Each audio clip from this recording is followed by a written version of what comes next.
Ramon Ang.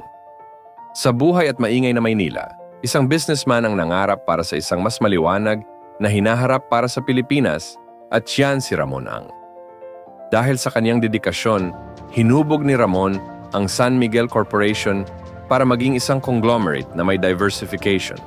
Kahit sa kabila ng mga unos sa ekonomiya at matinding kompetisyon, pinili ni Ramon na mag-innovate at mag-expand sa kaniyang business.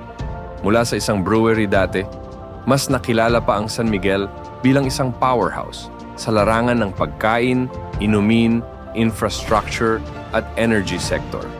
Tunay na naging household name ang kaniyang kumpanya sa bansa. Maging ang pagpapatayo ng bagong airports at expressways ay kaniya ring ginawa para sa ikakalago ng bansa. Sa kabila ng kaniyang negosyo ay hindi nakalimot si Ramon na tumulong sa pamamagitan ng pag-invest sa edukasyon, healthcare